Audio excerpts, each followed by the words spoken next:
विश्व में भारत पहला ऐसा देश है जहाँ के मूल मालिक यानी आदिवासियों के ऊपर जानवरों जैसा व्यवहार होता है। नरेंद्र मोदी ने इंडिया की तुलना मुजाहिदीन और ईस्ट इंडिया कंपनी से की है।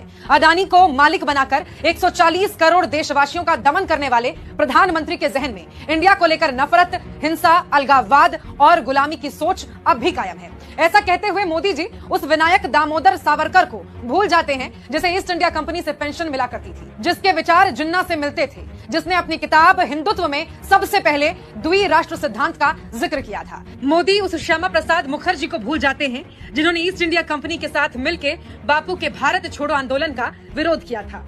ये आगामी चुनाव में मिलने वाली हार का खौफ है कि उन्हें इंडिया में पीएफआई और ईस्ट इंडिया दिखता है। पंत प्रधान की आंखें यदि प्रगतिशील होती तो उन्हें नेहरू का दिया हुआ Indian Space Research Organisation ISRO दिखता, All India Institute of Medical Science यानी एम्स दिखता, इंडियन इंस्टीट्यूट ऑफ टेक्नोलॉजी यानी कि आईआईटी दिखता। मोदी को देश से मोहब्बत होती तो उन्हें इंडियन आर्मी दिखती। आदिवासी अपने लिए अलग धर्म कोड की मांग क्यों कर रहे हैं? आदिवासियों में मूर्ति पूजा नहीं है और न ही उनका मानव निर्मित धर्म ग्रंथ है, बल्कि आदिवासियों का अलिखित संविधान है जो कुदरती नियमों से चलते हैं और आज भी उनके वंशज उस अलिखित व्यवस्था के तहत ही संचालित होते हैं, जिसे हम रीति रिवाज या रूढ़ी प्रथा कहते हैं, जो बाकी मानव निर्मित धर्मों से बिल्कुल अलग है। संविधान बनने के बाद अनुच्छेद 13(3) क में शामिल किया गया है। संविधान बनने के बाद आदिवासियों के लिए अलग धर्म कोड नहीं होने के कारण उन्हें जबरन हिंदू या ईसाई या मुस्लिम धर्म के साथ जोड़ा जाता था। कई कागजों पर तो हिंदू, मुस्लिम, सिख, ईसाई, बौद्ध, जैन के अलावा अन्य कलम कोड नहीं होता था, जिसके कारण से आदिवासी अपने मूल पहचान को खो रहे हैं। इसी को देखते हुए आदिवासियों ने अपने लिए अलग धर्म कोड की मांग कर रहे हैं। यहाँ पर आदिवासी किसी अंडे पंडे और बाबा फाबा पे भरोसा नहीं करता है, क्योंकि इस देश में, जैसे आपने मेरी बहन को पूछा कि आपके यहाँ पे राम राज्य जरूरी है संविधान, मैं बोलता हूँ संविधान राज्य जरूरी है। में जाने के लिए उनका शुद्धिकरण किया गया है। मैं आपको बताता हूँ, आदिवासियों को मंदिरों में जाने की जरूरत नहीं थी, क्योंकि जिस देश में भगवान पैदा नहीं हुआ था तब से आदिवासी रहता है और आदिवासी इस देश का मालिक है। We are not only citizen of this country, we are the owners of this country. हम इस देश के केवल नागरिक नहीं है, हम इस देश के मालिक है और हम लोग मालिक होने का सम्मान और अधिकार किसी से मांगेंगे नहीं, ये छीन कर लेंगे।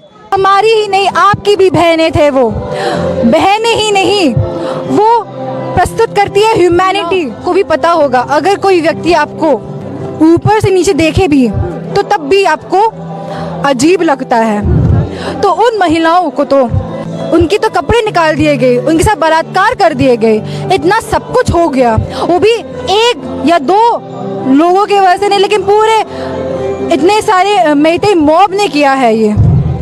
तो वो देखकर हमारे अंदर जो नाराजगी, जो इमोशंस जो आ रहे हैं, वो उसको शब्दों में हम प्रस्तुत नहीं कर पा रहे हैं। जानवर मरता है।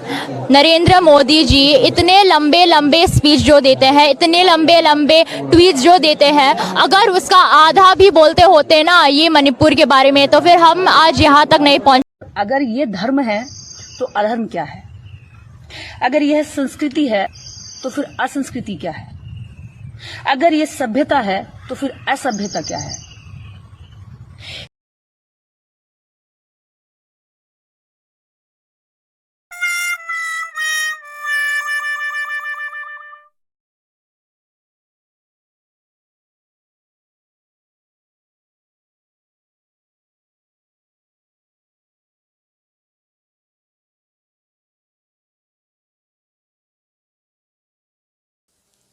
एक महिलाओं को विवस्त्र करके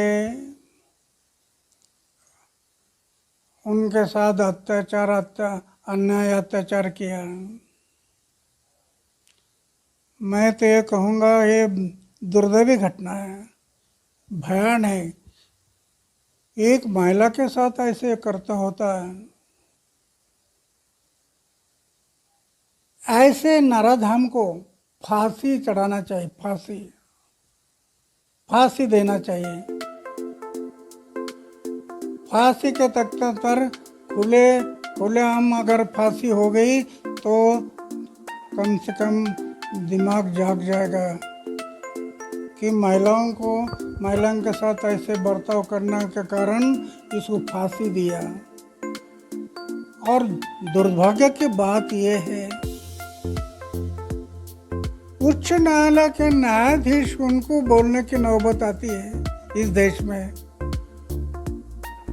अरे सत्ता और पैसे के लिए क्या क्या करते हैं लोग सत्ता के लिए, और ये ऐसी बातें दिखाई नहीं देती। तो मैं इतना कहूँगा कि ऐसे नराधमों को फांसी देना चाहिए। आज जयपुर मुंबई एक्सप्रेस ट्रेन पर एक आरपीएफ के जवान चेतन सिंह ने अपने आराध्यों को याद करते हुए चुनकर 3 मुसलमान और अपने ही सीनियर एएसआई की हत्या कर दी।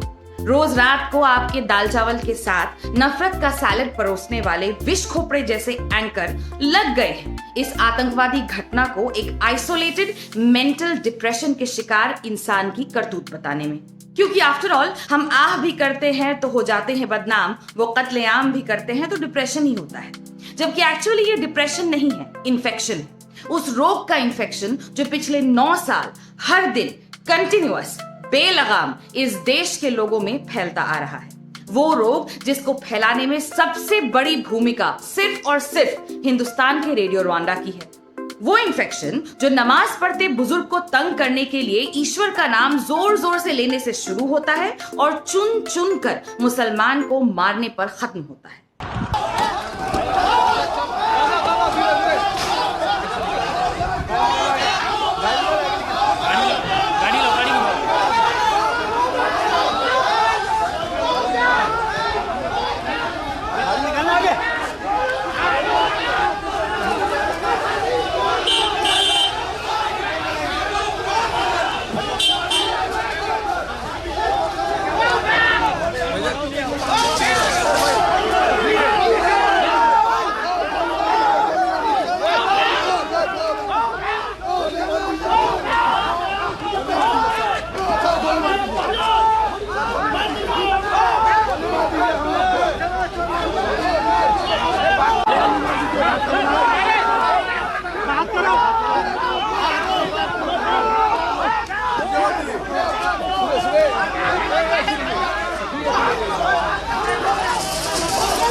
गन भी है, आप देख सकते हैं उनके हाथ में गन भी पकड़ी हुई है।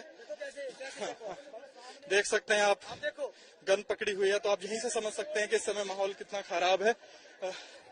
ये पुलिस की वैन है, मैं आपको दिखाना चाहूंगा जो पीछे की तरफ जा रही है, पर आप देख सकते हैं वहां पुलिस तैनात है, पर पुलिस बल यहाँ अभी इतना कम है कि शायद वो इस समय मौके को संभाल ना सके, यहाँ लोगों को कंट्रोल ना। वो आकाश बघेल मेरे ड्राइवर के सगा बुआ का लड़का है और उसको मुस्लिम लड़कों ने मारा है। उनको कोई दरोगा का लड़का साले को उठा के बंद कर दो और सालों का एनकाउंटर करो।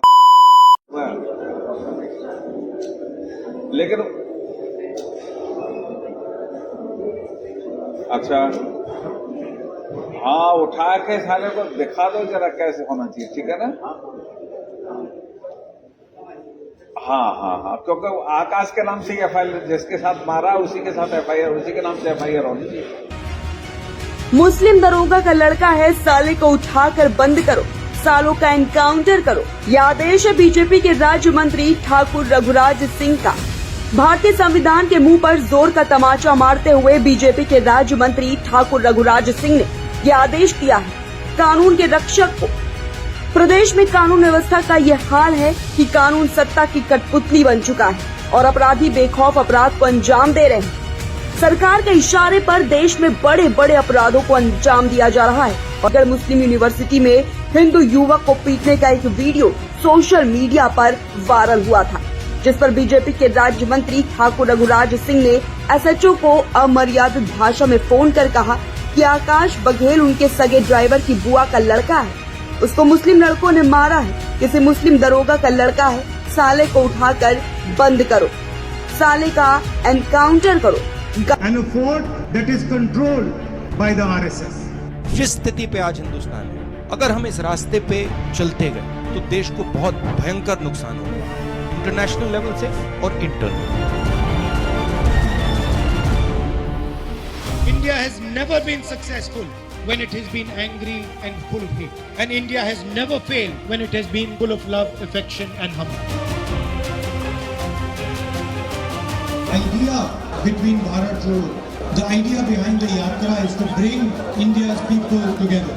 In a sense, to build a bridge between all the people of India. To build a bridge between different religions, different communities, different languages, different people, different dreams. This is my tapasya in my mind to stand up for the idea of India that is being attacked and destroyed.